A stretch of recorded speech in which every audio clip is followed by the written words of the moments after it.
इस कार्यक्रम के पुण्यार्जक हैं गुरु भक्त परिवार श्री वीरेंद्र कुमार जैन, पुत्र आनंद कुमार जैन, निर्मल कुमार जैन, पौत्र वेदांत जैन, 4/142, बालूगंज, आगरा, उत्तर प्रदेश।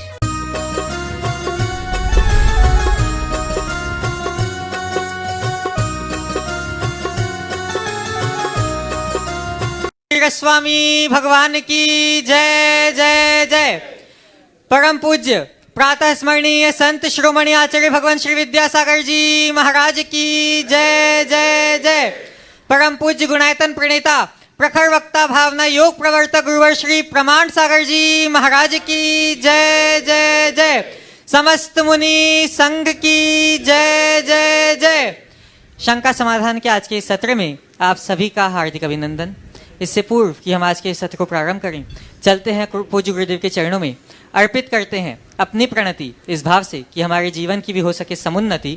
सभी लोग हाथ जोड़ेंगे, मस्तक झुकाएंगे और मेरे साथ बोलेंगे, हे गुरुदेव नमोस्तु नमोस्तु नमोस्तु। बंधुओं, जैसा कि आप सभी को विदित है कि पूज्य गुरुदेव कुनकुरी से निरंतर विहरमान है बिलासपुर की ओर, और आज का रात्रि प्रवास पूज्य गुरुदेव का बंजारी ग्राम में हो रहा है और कल प्रातःकाल आहारचर्या धर्मजयगढ़ ग्राम में होने जा रही है। आज के प्रथम प्रश्न के लिए मैं आवाज दे रहा हूँ शुभम जी कुनकुरी को, और आपके बाद तैयार रहेंगे शोभित जी कुनकुरी से। गुरुदेव के चरणों में नमोस्तु नमोस्तु नमोस्तु। झुल्लक जी को इच्छामी। महाराज जी, मेरा प्रश्न यह है कि हम अपने जीवन से मैं रूपी अहंकार को कैसे हटा सकते हैं? मैं को अहंकार को अपने आप हटा दोगे जिस दिन समझ जाओगे कि मैं हूँ कौन। अहंकार है क्या? अपने आप को कुछ मानना है ना। कुछ क्या मानना जो है नहीं, अर्थात अपनी वास्तविक स्वरूप को भूलकर काल्पनिक छवि को ही अपना असली स्वरूप मानना और उसको मेंटेन करने में अपना सर्वस्व न्यौछावर कर देना। ये हमारा अज्ञान है। जिस दिन हम जान लेंगे कि मैं क्या हूँ तो मैं अपने आप छूट जाएगा, क्योंकि जो मैं हूँ वही सब है, जो सब है वही मैं हूँ। कहीं कोई भिन्नता है ही नहीं। ये ऊंच नीच, बड़ा छोटा, अच्छा बुरा, ये मेरे मन का विकल्प है। मैंने अपने आप को मान लिया मैं बहुत बड़ा आदमी हूँ। कौन? कब से बड़ा हुआ? जब पैदा हुआ था तो उतना ही बड़ा बच्चा हुआ था जितना सामान्य बच्चा होता है। कोई अलग से तो नहीं हुआ था। बड़ा क्या है? न संसार में कोई बड़ा है न छोटा है। ये तो ऊपर तन की उतरन है। मैं एक चेतन आत्मा हूँ।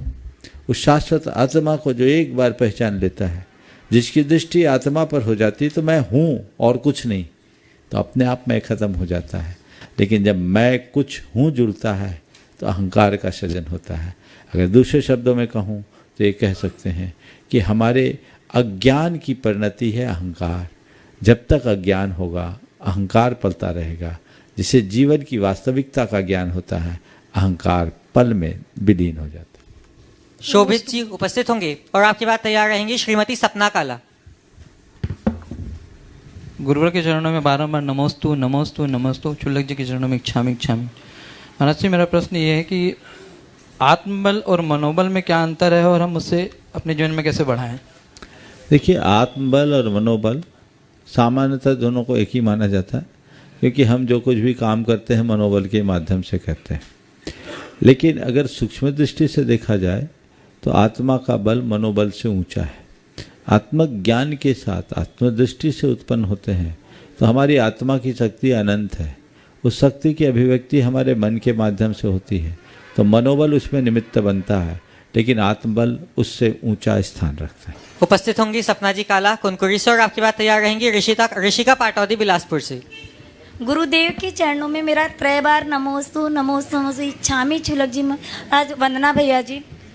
गुरुदेव, आलीशान होते जा रहे मकानों पर ही आज सबकी नजर है। फिर से आलीशान होते जा रहे मकानों पर ही आज सबकी नजर है। शमशान हो रहे रिश्ते, किसको फिक्र है? भौतिकता की चकाचौंध में रिश्ते बिखर रहे हैं, टूट रहे हैं, अपनी गरिमा मर्यादा भी खो रहे हैं। तो गुरुवर, रिश्तों की अहमियत पर मार्गदर्शन कीजिए। बहुत अच्छी बात है। आलीशान बनते जा रहे मकान पर सबकी नज़र है और शमशान बनते जा रहे रिश्तों पर किसी की नज़र नहीं। आपने कहा है रिश्तों की अहमियत पर कुछ मार्गदर्शन दीजिए। दरअसल लोगों को ये समझना चाहिए कि रिश्तों की जीवन में क्या भूमिका है। मकान तो केवल ईंट गारे की इमारत का नाम है। वस्तुतः जब तक हम प्रेम अपनत्व का विस्तार नहीं करते तो हमारे उस घर का कोई अर्थ नहीं। घर घर तभी बनता है जब उसमें रहने वाले लोगों का परस्पर अपनत्व का संबंध होता है। हमें इसे मूल रूप से समझना चाहिए और इसकी अहमियत को कभी कमतर नहीं आंकना चाहिए। मैं फोर्ड कंपनी के संस्थापक की बात करता हूँ। फोर्ड कंपनी के संस्थापक अपने जीवन के अंतिम काल में एक बहुत बड़ी बात लिखी। उन्होंने कहा कि मैंने अपने आज इस अंतिम घड़ी में एक बात मुझे समझ में आ रही है कि मैंने अपना जितना समय और शक्ति पैसा कमाने के लिए लगाया, यदि उतना समय मित्र बनाने के लिए लगाया होता तो आज मैं ज़्यादा खुश होता।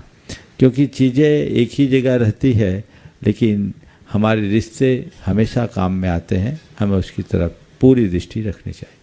नमोस्तु गुरु। ऋषिका जी पाटौदी और आपकी बात तैयार रहेंगे अमित गंगवाल जशपुर से। गुरुदेव के चरणों में नमोस्तु नमोस्तु नमोस्तु। छुल्लक जी के चरणों में इच्छामि इच्छामि इच्छामि। महाराज श्री, रोने से तो आंसू भी पराये हो जाते हैं, लेकिन मुस्कुराने से पराये भी अपने हो जाते हैं। तो मेरी शंका यह है कि प्रतिकूल परिस्थिति में भी हम कैसे मुस्कुराते रहे, इसका कोई सरल उपाय बताएं। नमोस्तु महाराज। प्रतिकूल, बहुत अच्छा वाक्य आपने कहा। रोने से अपने भी पराये हो जाते हैं। आंसू तो पराये हो जाते हैं। हाँ। और मुस्कुराने से पराये भी अपने हो जाते हैं। आपने पूछा है कि प्रतिकूल परिस्थिति में मुस्कुराने की कला बताएं। सबसे पहला उपाय, मुझसे लोग बोलते हैं महाराज आप प्रायः हंसते रहते, आखिर क्यों? तो उसकी बात मैं आपको बताता हूँ, जो मैं खुद अपने जीवन में अपनाता हूँ, आप लोग भी अपना सकते हैं। सुबह उठाओ, आँख खोलो, मन को प्रसन्नता से भरो। क्यों प्रसन्नता से भरो? क्योंकि इस जीवन की एक बड़ी उपलब्धि हमें प्राप्त हुई। जीवन का नया दिन कोई सामान्य बात है क्या? बोलो। आपको कोई एक छोटी सी गिफ्ट देता, आपको खुशी होती कि नहीं? तो प्रकृति ने तुम्हें जीवन का नया दिन दिया। सुबह उठने पर मन में प्रसन्नता होनी चाहिए कि नहीं? होती है। आँख मीलते मीलते उठते हो, उठ गए, एक रूटीन है। नहीं, उठो, मन को प्रसन्नता से भरो। मैं उठता हूँ तो बहुत प्रसन्नता रहती। मुझे लगता है कि इस धरती का सबसे खुश नसीब व्यक्ति मैं हूँ, क्योंकि मुझे प्रकृति ने आज जीवन का एक नया दिन दिया। तो उस प्रसन्नता के साथ उठो, मन को प्रसन्नता से भरो और फिर भगवान से प्रार्थना करो, हे प्रभु आज मुझे ऐसी शक्ति दें कि मैं आज के इस दिन को अच्छा दिन बना सकूं और पूरा दिन प्रसन्नता के साथ गुजार सकूं। आज मुझे प्रसन्न रहना है, चाहे कितने भी उतार चढ़ाव हो, चाहे कितने भी अप डाउन्स हो, चाहे जैसी भी चुनौतियाँ और मुश्किलें आए, चाहे जैसी प्रतिकूलता आए, प्रभु मेरी प्रसन्नता टिकी रहे, मेरे मन का संतुलन बना रहे। यह आप अगर करें तो अपने मन को बहुत आसानी से संयत रखने में सक्षम बन सकते हैं। कल से ही ये प्रयोग करके देखना शुरू करें। दूसरी बात, सब चीज़ों को सकारात्मक दृष्टि से देखें। यदि हम सकारात्मकता से देखते हैं तो प्रतिकूल भी अनुकूल हो जाता है।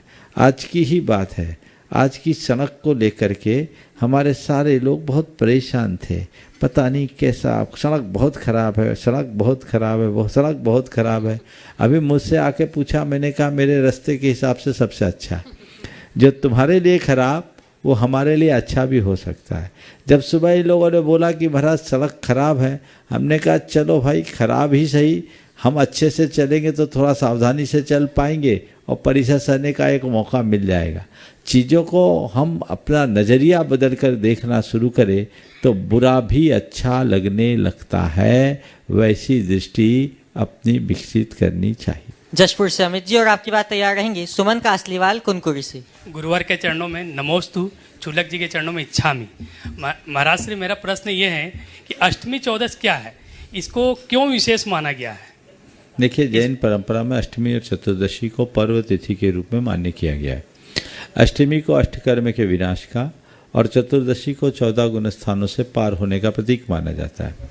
ये विशेष साधना के दिन है। इस दिन हम लोग विशेष त्याग तपस्या करते हैं, तो त्याग तपस्या के बल पर अपने जीवन को आगे बढ़ाते हैं। इस पर एक शोध हुआ वो बहुत ही समझने लायक है। इस धरती पर 2/3 जल तत्व है, 1/3 ठोस तत्व है, ऐसा कहते हैं। ऐसे ही हमारे शरीर में 2/3 जल तत्व और 1/3 ठोस तत्व होता है।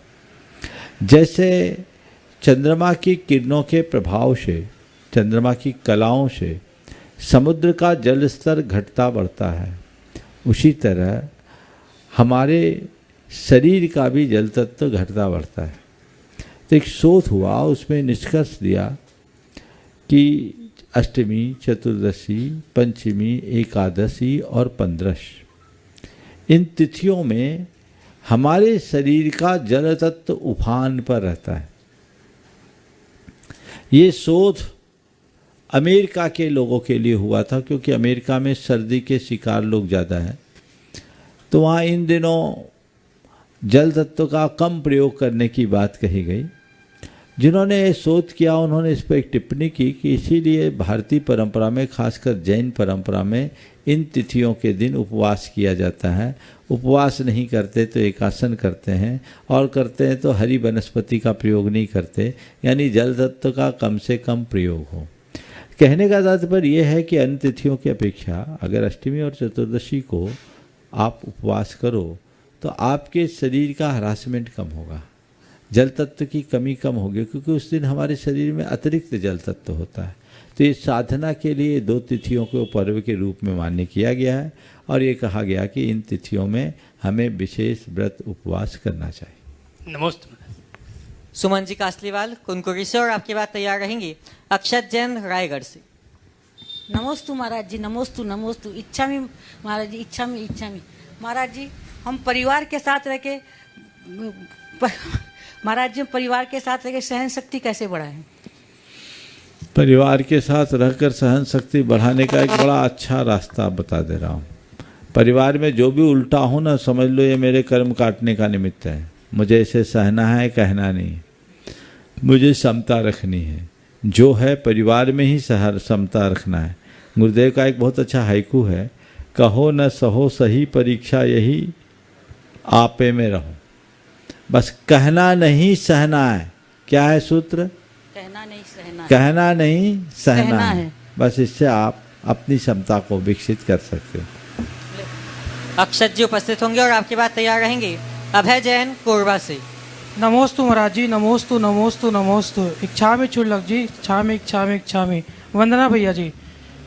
महाराज जी, हमारी शंका ये है कि रायगढ़ से 20 किलोमीटर के स्थित एक स्थान है नेतनागर, जहाँ पे कई सारी खंडित मूर्तियाँ, और साथ ही साथ जैन मंदिर के बाहर जो हम एक मानस स्तंभ बनाते हैं, उसका ऊपर का टोक मानस स्तंभ का, वह साक्षात दिखता है कि वह मानस स्तंभ टोक है, जिसके चारों दिशाओं पे हमारे भगवानों की मूर्तियाँ विराजित है, जिसमें एक मूर्ति की पहचान पारासंत भगवान की गई है। तो हम ये कैसे भावना भाई कि हम हमको वहाँ ले जा सके? कहाँ पर है? नेतनागर, रायगढ़ से 20 किलोमीटर। रायगढ़ क्या पुरातत्व विभाग के अधीन है या स्वतंत्र है? फिलहाल तो वहाँ पे गांव वाले अपना मंदिर बना रखे हैं, स्वतंत्र है, सरकार के अंदर नहीं है अभी। सरकार के अंडर में नहीं। अब ऐसे में गांव के लोगों से संपर्क करके गांव के लोगों को प्रेरणा देनी चाहिए, समझानी चाहिए, और उन्हें बताना चाहिए कि जैन तीर्थंकर है, जैन तीर्थंकर की पूजा जैन पद्धति से हो। यदि गांव के लोग इसके लिए राजी हो जाए तो उसे रायगढ़ लाकर एक भव्य मंदिर में विराजमान करे, देखिए क्या पोजीशन है। और नहीं है तो समाज को चाहिए वहीं पर, अगर मूर्तियाँ अखंडित है, पूज्य है, तो एक भव्य मंदिर बनाए, लोग पूजा अर्चा कर सके। गांव के लोगों को विश्वास में लेना चाहिए और उनसे कहना चाहिए जैसे देवता वैसी पूजा होती है।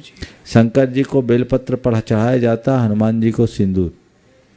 अगर इसमें क्रम पलट दो तो मामला गड़बड़ हो जाए। ऐसे ही जैन तीर्थंकर की पूजा जैन पद्धति से करेंगे तभी वो पुण्य का कारण बनेगा, अन्यथा वो पूजा नहीं उपसर्ग हो जाएगा।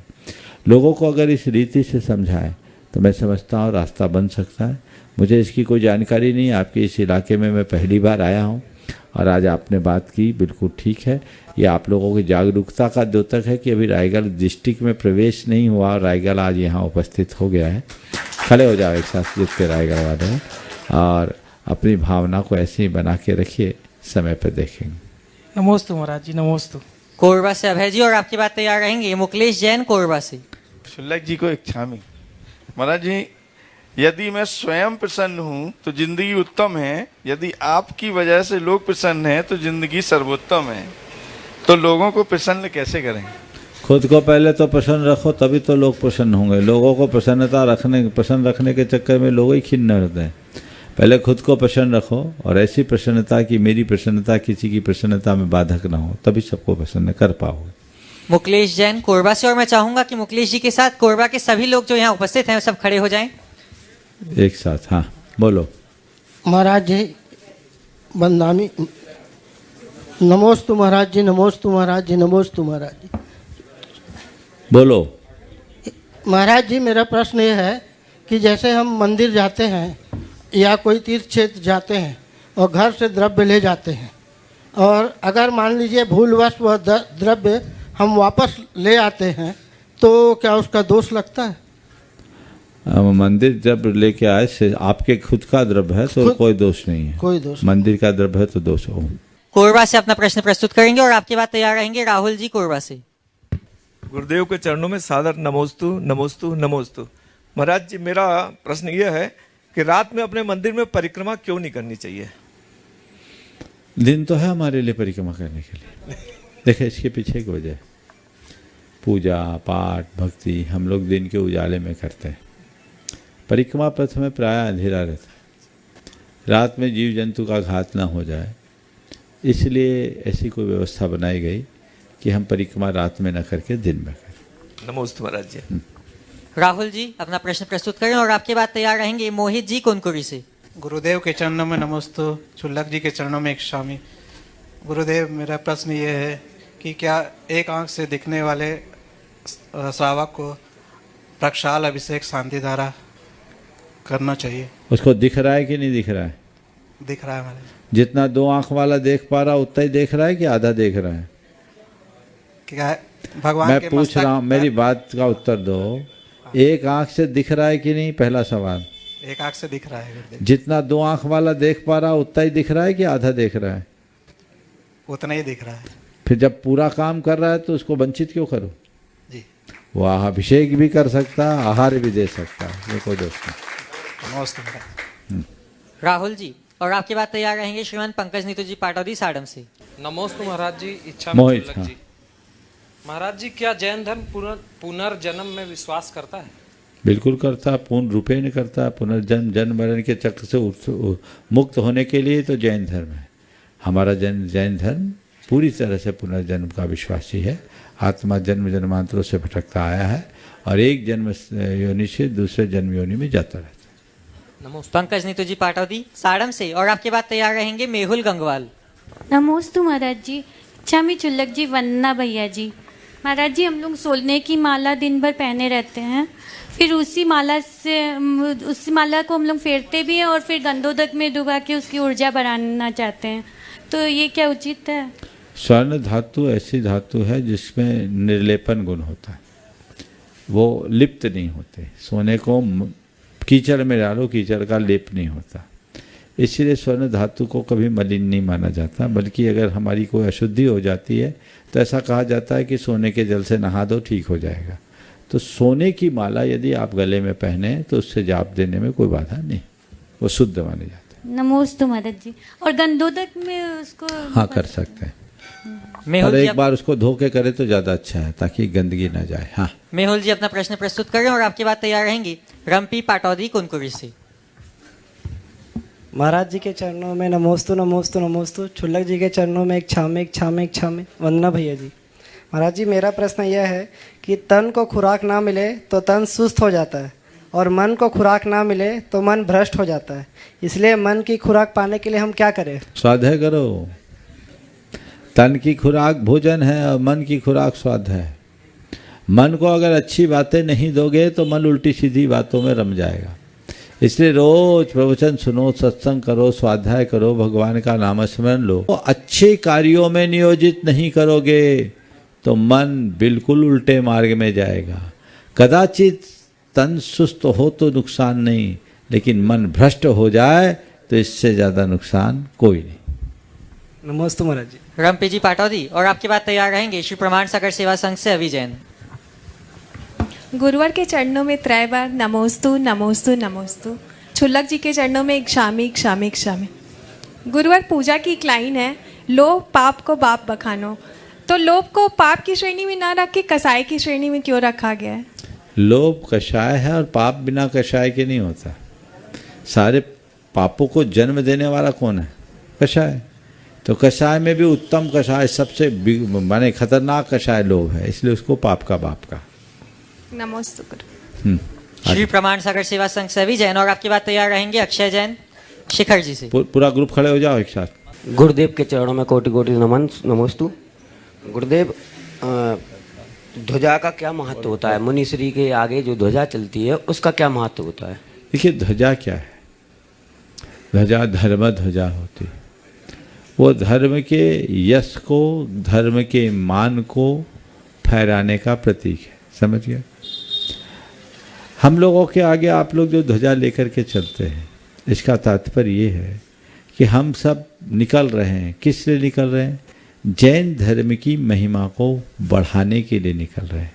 हम एक ध्वज लेकर के चल रहे हैं, यानी हमारा एक उद्देश्य है। हम अहिंसा को प्रवर्तित करने जा रहे हैं, हम अहिंसामयी जैन धर्म को विस्तारित करने जा रहे हैं। इस बात का द्योतक है, इसलिए आगे आगे ध्वज लेकर के चलते हैं। नमोस्तु। और कोई को? अक्षय जी, और आपकी बात तैयार रहेंगे आशीष जैन रायगढ़ से। नमोस्तु महाराज जी। इक्षामी छुल्लक जी को।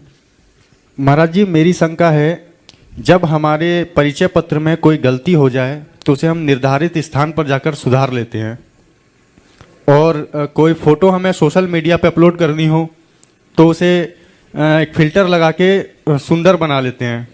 लेकिन गलती जब हमसे हो जाए और सॉरी नाम के सॉफ्टवेयर से वो सही हो रही हो, तो ईगो नाम का वायरस उसके साथ हमारे मन में डाउनलोड हो जाता है। तो ऐसा कौन सा एंटीवायरस यूज़ करें कि जो सॉरी वाला सॉफ्टवेयर है वो प्रॉपरली वर्क करे और ईगो वाला वायरस हावी ना हो? बहुत सुंदर, बहुत अच्छी बात कही आपने। ये रोना सबके लिए है। मैं तो ये कहूँगा, बिल्कुल ईगो नाम के वायरस से आप बच सकते हैं यदि आप सही समझ का एंटीवायरस डाल दो। यदि मनुष्य की समझ सही होगी तो उसके सारे संबंध सही होते हैं। इसलिए समझ अच्छी होनी चाहिए और मनुष्य को हर कार्य समझदारी के साथ करना चाहिए। कोई भी काम करे तो काम करने से पूर्व उसके अंजाम पर विचार करके चलना चाहिए। यदि मनुष्य इस समझ को विकसित कर ले तो उसके जीवन में किसी प्रकार की कोई भी कठिनाई या दुविधा नहीं आ सकती। नमोस्तु महाराज। आशीष जी रायगढ़ से, और आपकी बात तैयार रहेंगे संस्कार जी बनगांव से। नमोस्तु महाराज जी। मेरा क्वेश्चन था कि हम रोज 3 कम 9 करोड़ मुनिहारों को नमन करते हैं, यह संख्या हमेशा निश्चित रहती है कि बदलती रहती है? हमेशा नहीं रहती, अधिकतम रहेंगे तो इतने रहेंगे, ऐसा। नमोस्तु। संस्कार जी, और आपकी बात तैयार रहेंगे जतिन जी जीतू जैन कोलकाता से। गुरुदेव के चरणों में बारंबार नमोस्तु। छुल्लक जी के चरणों में इक्षामी।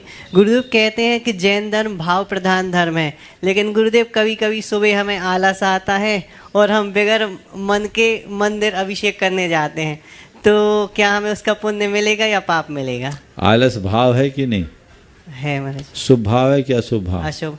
अशुभ भाव का फल शुभ मिलेगा कि अशुभ? अशुभ। लेकिन महाराज ये अभिषेक करने तो सुनो तो मेरी बात। हाँ। तो जो तुमने आलस किया वो पाप हुआ, हाँ। और जो पूजा की हाँ। वो पुण्य हुआ। हाँ। तो क्या होगा? आलस के साथ जब पूजा करोगे तो पाप तो नहीं लगेगा, हाँ। तुम्हारे पुण्य में बट्टा लग जाएगा। हाँ। बट्टा समझते हो ना? हाँ महाराज। सोने में बट्टा लगता है। हाँ। तो तुम्हारे पुण्य में बट्टा लग जाएगा, अर्थात तुम्हारा पुण्य कमजोर पड़ जाएगा। इसलिए अगर अच्छा कार्य कर रहे हो, उत्साहित होकर अच्छा कार्य करो, उसमें कोई कसर ना। जतिन जी, और आपकी बात तैयार रहेंगे अनूप जैन ललितपुर से। गुरुवर के चरणों में मेरा कोटि कोटि नमन। छुल्लक महाराज जी के चरणों में इच्छामी। गुरुवर, मेरा ये प्रश्न है कि प्रतिभा स्थली में क्या खास है? प्रतिभा स्थली में क्या खास है तुम्हें पता नहीं? प्रतिभा स्थली में वह सब कुछ है जो कहीं नहीं। अगर आप चाहते हैं कि कि अपनी बेटी को एक आदर्श कन्या के रूप में विकसित करें, उसे शिक्षित होने के साथ साथ संस्कारित करें, सर्वगुण संपन्न बनाए, सुलक्षण जीवन बनाए, आधुनिक कला गुणों के विकास के साथ आधुनिक शिक्षा में निपुण बनाए, तो आप अपने बच्चों को प्रतिभास्थली भेजें। नमोस्तु गुरुदेव। अनूप जी ललितपुर से। गुरुदेव के चरणों में कई बार नमोस्तु। गुरुदेव ओ बोलो। गुरुदेव के चरणों में कई बार नमोस्तु। हे गुरुदेव, क्या यह सच है कि संपत्ति के साथ विपत्ति लेकर आती है? क्योंकि दौलत आदमी को अहंकार, अय्यासी और मूढ़ता के सामने ला पटकती है। आराध्य सूत्र तो गुरुदेव, उस दौलत का उपयोग कैसे करें जिससे यह अवगुण उत्पन्न ना हो? बिल्कुल ये कहा जा सकता है कि संपत्ति साथ में विपत्ति लाती है, क्योंकि संपत्ति की ओट में जो उसका साइड इफेक्ट है, अहंकार, अय्यासी, विलासिता अगर हावी हो रही है, इस तरह के दुर्गुण आ रहे हैं, तो मनुष्य के घोर पतन का कारण। लेकिन कोई जरूरी नहीं कि ऐसा हो ही। संपत्ति के साथ विनम्रता भी आ सकती है।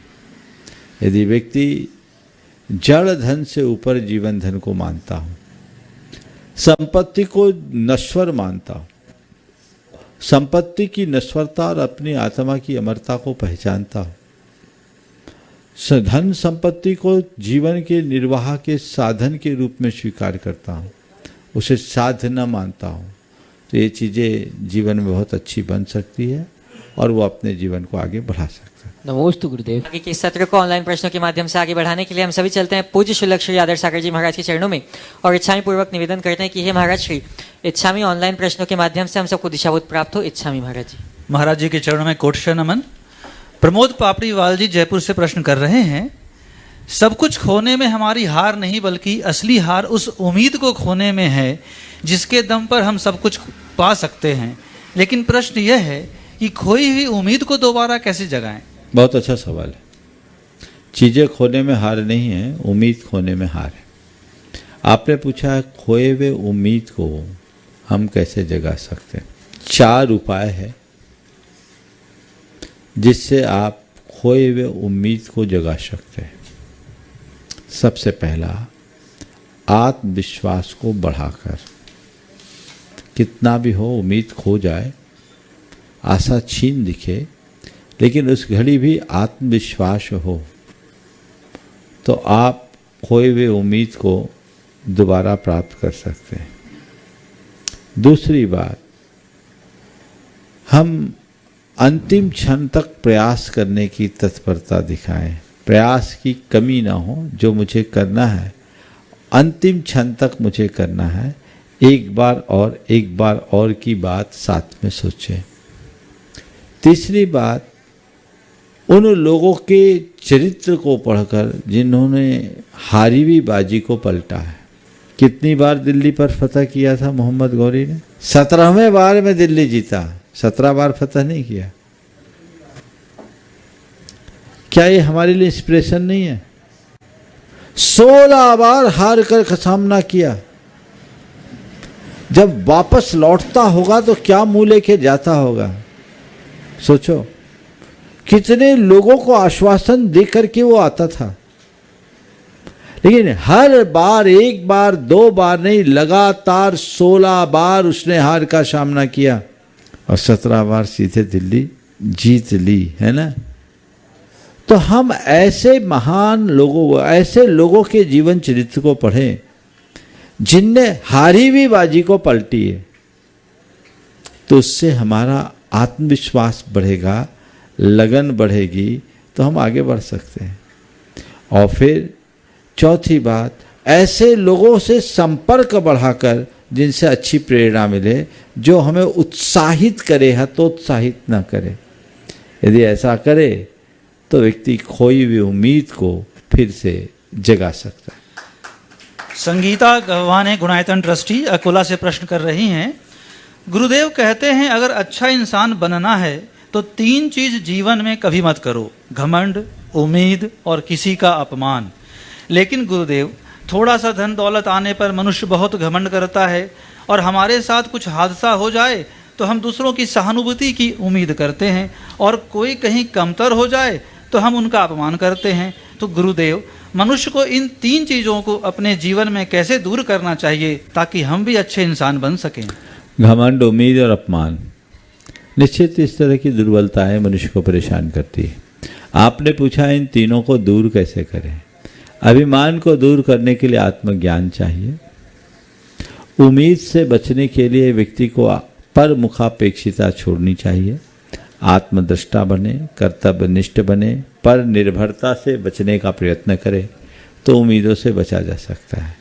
और किसी का अपमान वही व्यक्ति छोड़ सकता है, अपमान से वही व्यक्ति बच सकता है जो औरों को सम्मान देना सीख सके और विनम्रता को अपने जीवन का आदर्श बनाकर चले।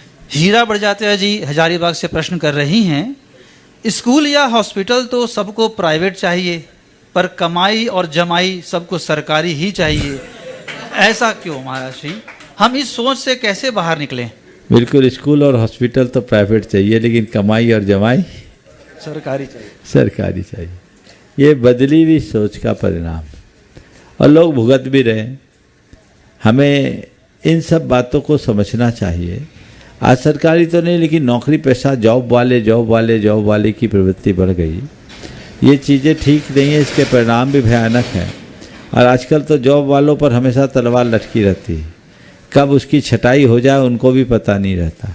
इस तरह सोच को बदलना चाहिए, और जो हमारी परंपरागत व्यवस्था है उस पर विश्वास करके आगे बढ़ना चाहिए। रुपेश जी प्रश्न कर रहे हैं, गुरुदेव, देव दर्शन की प्रक्रिया बताते हुए आपने बताया था कि मंदिर की भीड़ मन की भीड़ न बने, परंतु बाहर की भीड़ मन को प्रभावित करती ही है, इससे कैसे बचें? बाहर की मन अगर भीड़ मन को प्रभावित कर रही है तो जब मंदिर खाली है तब जाओ, है ना? मंदिर खाली हो तब जाओ। अब तुम कहो कि मंदिर में भीड़ ना लगे, तो मैं तो चाहता हूँ सबसे ज़्यादा भीड़ मंदिर में हो, ताकि पिक्चर में भीड़ कम हो जाए, दुनियादारी में भीड़ कम हो जाए। लेकिन बिल्कुल ठीक है, मंदिर की भीड़ मन की भीड़ नहीं बननी चाहिए। आप भगवान को अपने आँखों में बसा लो तो फिर कोई नहीं बचेगा। हमारे साथ विडंबना यह है कि मंदिर में जाने के बाद भी भगवान को कम, इधर उधर ज़्यादा देखते हैं। तो इधर उधर ज़्यादा देखोगे तो क्या होगा? भगवान को देखने की कोशिश करो। भगवान के दर्शन के लिए गए हैं तो हमारी दृष्टि पूरी तरह केवल और केवल भगवान के ऊपर होनी चाहिए। पत्रकार महेंद्र जैन इंदौर से प्रश्न कर रहे हैं, पूज्यवर, दुनिया में सभी चीज़ें ठोकर लगने से गिरती व टूटती है, लेकिन सिर्फ सफलता ही है जो ठोकर खाने के बाद ही मिली है। गुरुदेव, किसी बड़े लक्ष्य में सफलता कैसे प्राप्त करें? बहुत अच्छी बात है, सफलता है जो ठोकर खाने के बाद ही मिलती है। बड़े लक्ष्य में सफलता प्राप्त करने के लिए मैं 4 उपाय बोलता हूँ। सबसे पहली बात, लक्ष्योन्मुखी दृष्टि होनी चाहिए। मुझे जो लक्ष्य पाना है, मेरी दृष्टि उस पर केंद्रित होनी चाहिए। हर पल केवल उसे देखना चाहिए जो मुझे पाना है, जैसा मुझे होना है, जो मुझे बनना है। अपने लक्ष्य को टारगेट बनाए, निश्चित करें और एकदम उसे ही टारगेट बना करके चले। ये मेरा लक्ष्य है, लक्ष्योन्मुखी बने या लक्ष्य के धुनी बने। दूसरी बात, कठोर परिश्रम करना चाहिए। जो भी काम करना है उसे कठोर परिश्रम करना चाहिए। तीसरी बात, दृढ़ निश्चयी होना चाहिए। ये पाना है नहीं, पाकर ही रहना है, ठान लीजिए। और चौथी बात, अपने आप को उस लक्ष्य के प्रति पूरी तरह समर्पित कर दीजिए। यदि ये चारों बातें आत्मसात करेंगे तो आप किसी भी बड़े लक्ष्य को बहुत आसानी से प्राप्त कर सकेंगे। अशोक जैन जी राउरकेला से प्रश्न कर रहे हैं, मन में अच्छे और बुरे विचार दोनों आते हैं। इन विचारों में हम बहकर अच्छे बुरे कर्म करते हैं। यह विचार हम पर हावी ना हो और हम अच्छाई के मार्ग पर निरंतर चलते रहें, यह कैसे संभव है? देखिए, अच्छे बुरे विचार आते हैं, बुरे विचार हमारे मन पर हावी ना हो और हम अच्छाई के मार्ग पर आगे चले। आपने पूछा ये कैसे संभव है? इसके लिए बहुत सरल सा उपाय है। जब भी बुरे विचार आए, अपनी निंदा गढ़ा करो, मन को मोड़ो, नहीं ये तो गलत है, मुझे इससे मुक्त होना है। भगवान, मैंने बुरा सोचा है, अब मुझे अच्छा सोचना है। खाली समय में हर पल एक ही बात सोचे, मुझे अच्छा सोचना है। बुरे विचार आए, अपनी निंदा गढ़ा करे, अगर किसी के प्रति बुरे विचार आए तो उसके लिए अपने आप को क्षमा मांगे, तो ये चीज़ें दोबारा उसकी पुनरावृत्ति से बचा जा सकता और आगे बढ़ा भी जा सकता। राजेश जैन RI सागर से प्रश्न कर रहे हैं, इनकार और स्वीकार यह दो क्रियाएं व्यक्ति के जीवन में निरंतर होती रहती है। हम इनकार करने से पहले स्वीकार के बारे में बिल्कुल नहीं सोचते और दुर्घटनाएं घटित हो जाती हैं। तब गुरुवर हम इनकार में स्वीकार का संतुलन कैसे स्थापित करें? देखिए, इनकार और स्वीकार दोनों का अपने जीवन में स्थान है, पर हमें इतनी समझ विकसित करनी होगी कहाँ इनकार करना है या किसे इनकार करना है और किसे स्वीकार करना है। बस जो बुराई है उसको इनकार करें और अच्छाई को स्वीकार करना शुरू कर दें।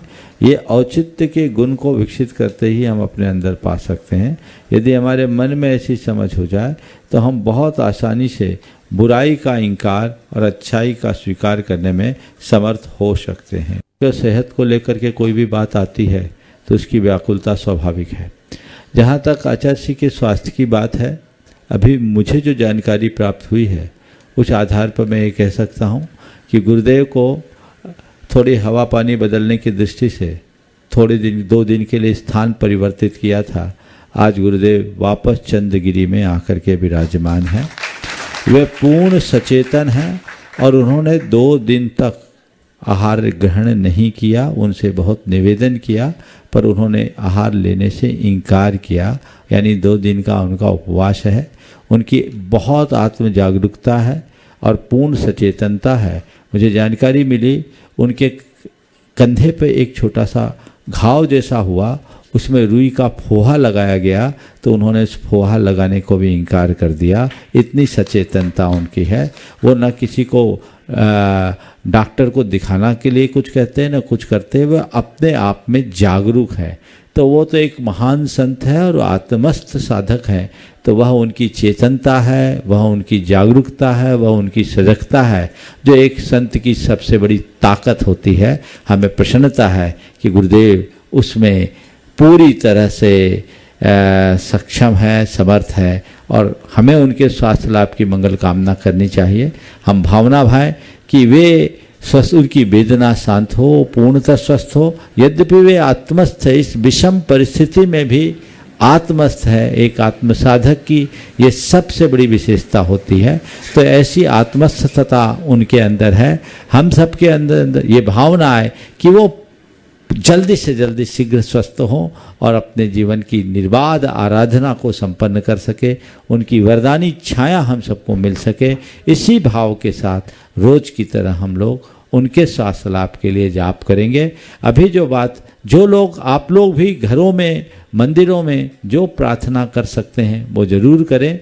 लेकिन इतनी बात जरूर है, आचार्य महाराज पूरी तरह सचेतन हैं। हमें जैसी अभी जानकारी मिली और संघ में महाराज लोग हैं जो उनकी पूरी सेवा में है। योग सागर जी महाराज हैं, समता सागर जी महाराज पूरे संघ सहित हैं और महाराज हैं। कल कुछ संघ और आने वाले हैं और संघ ब्रह्मचारी लोग, ब्रह्मचारी विनय भैया के निर्देशन में बहुत अच्छे से आचार्य श्री की सेवा शुश्रूषा में लगे हैं। तो और किसी तरह की बात या भ्रांति नहीं होनी चाहिए। सभी को इसको ध्यान में रख करके चलना है और हम लोग उनके सुदीर्घ स्वास्थ्य के लिए मंगल भावना भाएंगे। सभी लोग मेरे साथ जाप करेंगे, जो हम रोज जाप करते हैं आप भी जाप दोहराएंगे। नमोस्तु महाराज। ओम ह्रीं अर्हंसि पार्श्वनाथ जिनेन्द्राय नमो नमः। ओम ह्रीं अर्हंसि पार्श्वनाथ जिनेन्द्राय नमो नमः। ओम ह्रीं अर्हंसि पार्श्वनाथ जिनेन्द्राय नमो नमः।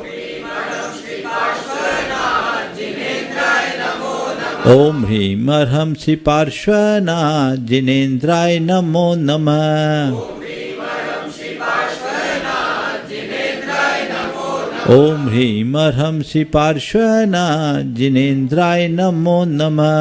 ओम ह्रीं अर्हंसि पार्श्वनाथ जिनेन्द्राय नमो नमः। ओम ह्रीं अर्हंसि पार्श्वनाथ जिनेन्द्राय नमो नमः। ओम ह्रीं अर्हं श्री पार्श्वना जिनेन्द्राय नमो नमः। ओम ह्रीं अर्हं श्री पार्श्वना जिनेन्द्राय नमो नमः। ओम ह्रीं अर्हं श्री पार्श्वना जिनेन्द्राय नमो नमः। ओम ह्रीं अर्हं श्री पार्श्वना जिनेन्द्राय नमो नमः। ओम ह्रीं अर्हं श्री पार्श्वना जिनेन्द्राय नमो नमः। ओम ह्रीं अर्हं श्री पार्श्वना जिनेन्द्राय नमो नमः। ओम ह्रीं अर्हं श्री पार्श्वना जिनेन्द्राय नमो नमः। ओम ह्रीं अर्हं श्री पार्श्वना जिनेन्द्राय नमो नमः। ओम ह्रीं अर्हं श्री पार्श्वना जिनेन्द्राय नमो नमः। ओम ह्रीं अर्हं श्री पार्श्वना जिनेन्द्राय नमो नमः। ओम ह्रीं अर्हं श्री पार्श्वना जिनेन्द्राय नमो नमः। ओम ह्रीं अर्हं श्री पार्श्वना जिनेन्द्राय नमो नमः। ओम ह्रीं अर्हं श्री पार्श्वना जिनेन्द्राय नमो नमः। ओम ह्रीं अर्हं श्री पार्श्वना जिनेन्द्राय नमो नमः। ओम ह्रीं अर्हं श्री पार्श्वना जिनेन्द्राय नमो नमः।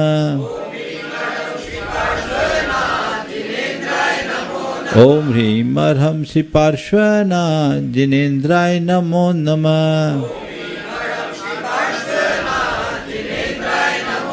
ओम ह्रीं अर्हं श्री पार्श्वना जिनेन्द्राय नमो नमः।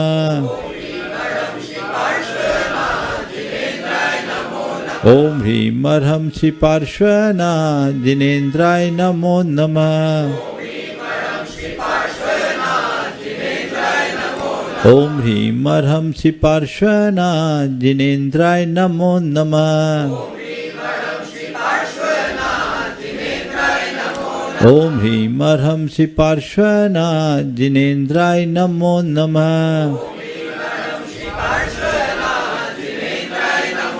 ओम ह्रीं अर्हं श्री पार्श्वना जिनेन्द्राय नमो नमः। ओम ह्रीं अर्हं श्री पार्श्वना जिनेन्द्राय नमो नमः। ओम ह्रीं अर्हं श्री पार्श्वना जिनेन्द्राय नमो नमः। ओम ह्रीं अर्हं श्री पार्श्वना जिनेन्द्राय नमो नमः। ओम ह्रीं अर्हं श्री पार्श्वना जिनेन्द्राय नमो नमः।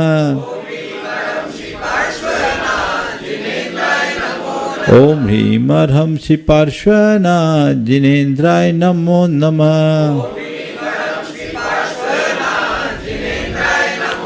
ओम ह्रीं अर्हं श्री पार्श्वना जिनेन्द्राय नमो नमः। ओम ह्रीं अर्हं श्री पार्श्वना जिनेन्द्राय नमो नमः।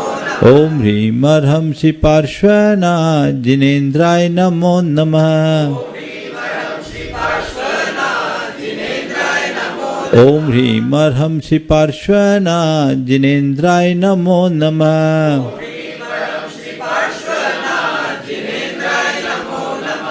ओम ह्रीं अर्हं श्री पार्श्वना जिनेन्द्राय नमो नमः।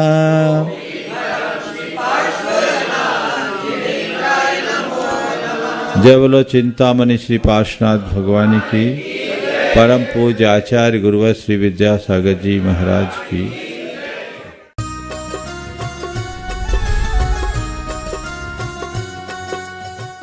इस कार्यक्रम के पुण्यार्जक थे गुरु भक्त परिवार श्री वीरेंद्र कुमार जैन, पुत्र आनंद कुमार जैन, निर्मल कुमार जैन, पौत्र वेदांत जैन, 4/142 बालूगंज, आगरा, उत्तर प्रदेश।